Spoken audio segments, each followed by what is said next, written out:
Rizqimizni Alloh taolo yozib belgilab qo'ygan. Men chiqib turib o'zgartirib yuborolmayman. Akalarimiz bu videoni qilishimga sabab shuki, sizlarga ziyon, zarar yetib qolmasligi uchun majbur bo'lyapman. Ya'ni to'g'risini aytganda majbur qilishyapti desam ham bo'laveradi. Nimaga desalaring tushuntiraman hozir. Qaranglar mana. Bizda ijtimoiy tarmoqlarda reklamalar qo'yamiz. Kassa foizini 0 qilib beramiz deb. 160 ming sug'urtani 20% kechbek evaziga 130 ming qilib beramiz deymiz va tonirovka ruxsatnomalarimiz misol 350 mingdan qilib beryapmiz va pechatdan bosib beryapmiz 100% qilib. Shu ishlarimizni havas qilib, ko'rib xursand bo'lib bizga murojaat qilishyapti mijozlar. O'sha zapislarda ishlayapmiz. Operator gaplashyapti. Men palonchiman, pistonchiman. Ismigacha aytyapti operator. Xo'p, qayerda ofisingiz? Shunaqa adresni yana boshqatdan tushuntiryapti. Shu kirib kelganingizda obilgayda 10 qo'lda ofisimiz joylashgan deyapti-da. Mijoz endi shu gaplarni gaplashganda o'zi qayerdandir Yozyog'ondadir mijoz, Quvadadir, Quvasoyda, endi Chimyonda bilmaymiz, balki Farg'ona shahardadir. Va nihoyat mijoz kirib kelyapti, obilgaga kelib turgan paytda endi kecha gaplashgan bo'lsa bugun gaplashgan bo'lsa ertaga kirib keladi. Va kelib turgan joyda uni yo'lini kimdir to'sgan. Mijozni pretenziyasini aytyapman. Bitta emas bu, bir nechta mijoz pretenziya qilyapti bizga. Shikoyat qilyapti. Haligi yemagan somsamizga pul to'layapmiz. Shetimanga alam qilyaptiki, shuncha video qilishga majbur bo'lyapman. Aka-ukalarimiz, sizni yo'lingizni kimdir to'sdi.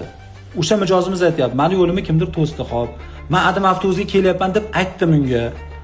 Xo'p, u aytibdiki, "Ha, o'sha operator bizning operatorimiz. Nima qilish kerak? Tonirovka qilish kerak. Yuring baqa" deb turib. "Sen 3 million ming deyapsan, u qimmat olyapti. Sen deyapti 7 million 144 ming so'm deding menga.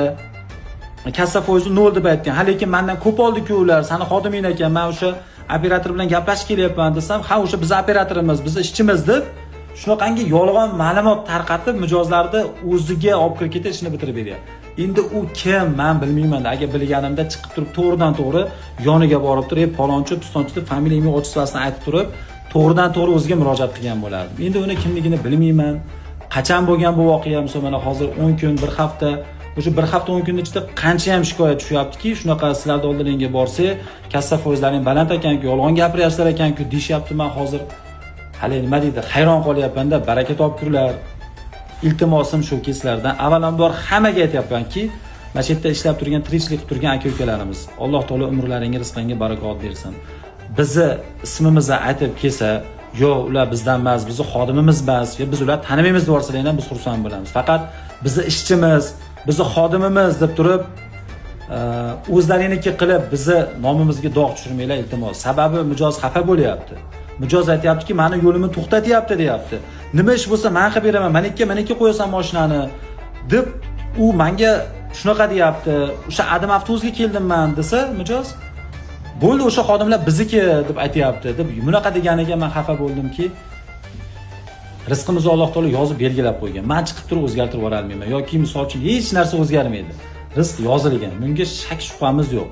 Faqat iltimoski bizni mijozlarimiz oldida video qilishimiz sababi shuki, uyaltirib qo'ymanglar. O'zlaring nima qilsalaring qilib to'xtatasizlarmi, to'xtatmaysizlarmi?